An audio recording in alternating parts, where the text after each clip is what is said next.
Cette erreur retarde ton business. Les Libanais savent éviter cette erreur. Les Juifs savent éviter cette erreur. Les Américains savent éviter cette erreur. Les Nigériens à côté de nous ici savent éviter cette erreur. Nous, on fait cette erreur. Vous me demandez d'enfreindre la loi. Je vous demande de commettre une erreur. Pas de faire de mal à quelqu'un, ni de voler. Mais ce soir, ne fermez pas à clé. Dans cette vidéo, nous allons voir une erreur monumentale que beaucoup d'Africains font quand ils commencent à entreprendre. Cette erreur, c'est quoi? Cette erreur, c'est de ne pas se mettre ensemble pour faire des business. Il faut voir les Américains. Les Américains, ils fusionnent leurs efforts ensemble pour faire des entreprises, pour entreprendre. Et tu vois qu'ils impactent considérablement le monde. L'avantage d'éviter cette erreur est que tu touches plus de personnes, tu touches plus de pays, tu touches plus de continents. Tu touches la vie, tu impactes positivement la vie de millions de gens à l'échelle mondiale. Tu essaies de diversifier aussi tes investissements. Tu peux faire face à la concurrence parce que arrivé à un moment, peut-être dans ton domaine, il y a des multinationales qui vont venir s'installer dans ton pays. C'est le cas plus précisément chez nous ici. Il y a des multinationales qui viennent s'installer ici et peut-être ils essaient de corrompre le gouvernement et toi, ton entreprise, vraiment, arrivé à un moment, peut-être c'est toi tu vas faire faillite parce que eux, ils ont les ressources qu'il faut, tout ce qu'il faut. Et quand vous fusionnez votre force ensemble, arrivé à un moment, vous pouvez faire face à ces multinationales parce que vous avez le financement qu'il faut, vous avez les experts qu'il faut. Donc, essayez de fusionner votre force ensemble pour avancer.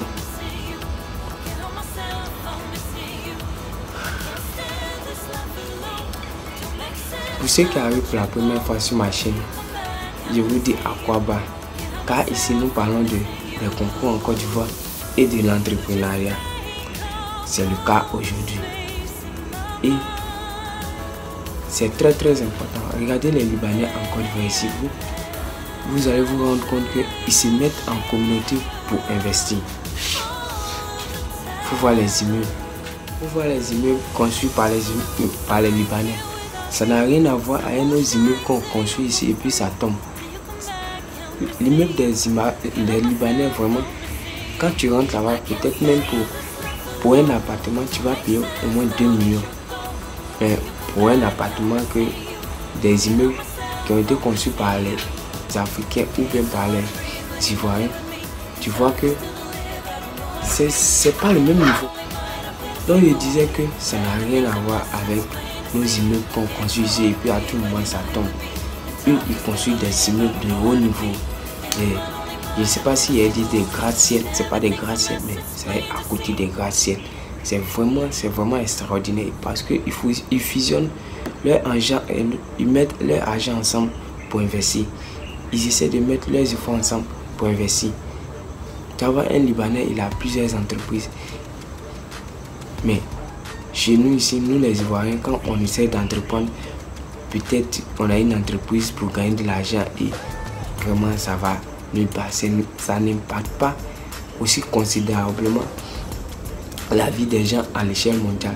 Tu n'arrives même pas à impacter ta communauté ivoirienne. C'est pas la communauté, peut-être c'est pas les gens qui sont à l'extérieur du pays que tu vas facilement impacter parce que tu touches pas du monde.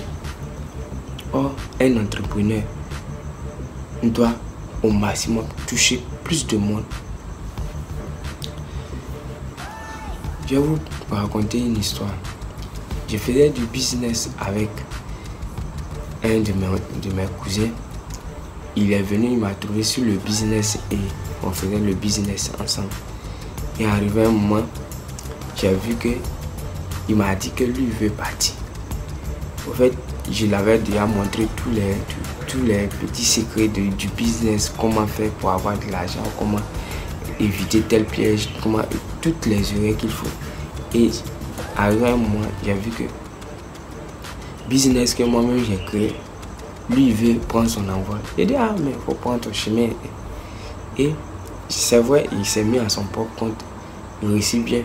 Mais si on fusionnait notre force, on allait aller très loin. On allait vraiment, notre objectif ce n'était pas vraiment, on allait dépasser l'objectif de gagner de l'argent, mais impacter plus de monde. Et c'est très très important dans le business. Quand Bill Gates se lève, il dit que j'aimerais changer le monde. Quand Steve Jobs a commencé son business, son entreprise Apple, il disait je vais changer le monde. Mais chez nous ici, quand on commence le business, on veut seulement gagner de l'argent. Vraiment, tu vois la différence. Quand un Libanais se lève, quand il construit un immeuble, tu vois que c'est pas les immeubles qu'il faut. C'est pas les immeubles. Quand il construit, il faut voir le Pierre Factory. Son entreprise, c'est pas seulement en Côte d'Ivoire ici. Il construit des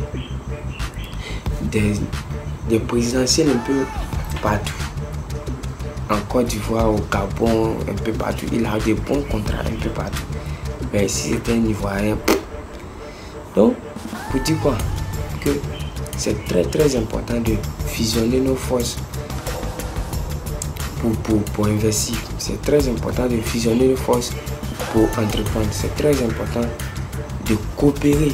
Parce que tu as l'impression que quand tu essaies de faire un business avec un jeune Ivoirien ou bien un de tes frères, tu as l'impression que le gars veut juste avoir plus que toi.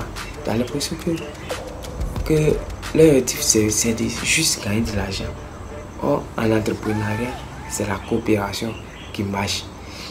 Abonne-toi. Si c'est la première fois que tu arrives sur la chaîne, active la cloche de notification pour être notifié la prochaine fois qu'on va publier une nouvelle vidéo.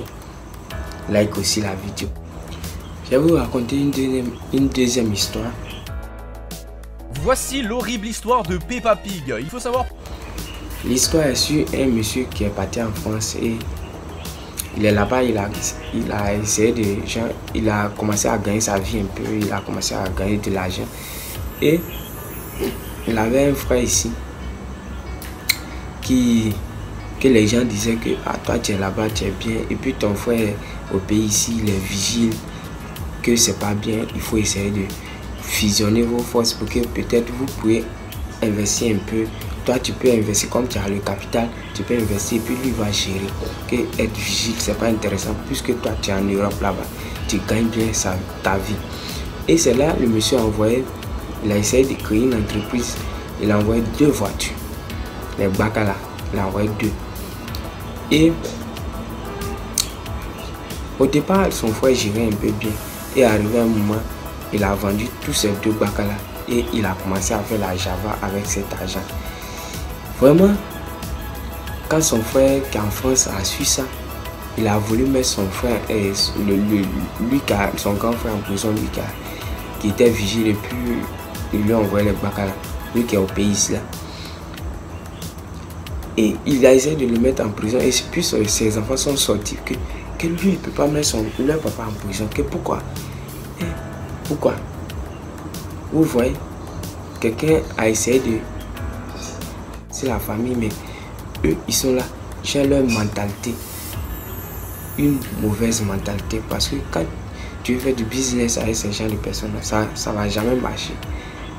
Et c'était une petite histoire pour illustrer un peu ce que j'ai dit au départ. Donc c'est très très important de fusionner nos forces. Parce que tu as l'impression qu'en Afrique ici, c'est pas le même mindset que les Américains. Nous, on fait du business juste pour gagner de l'argent.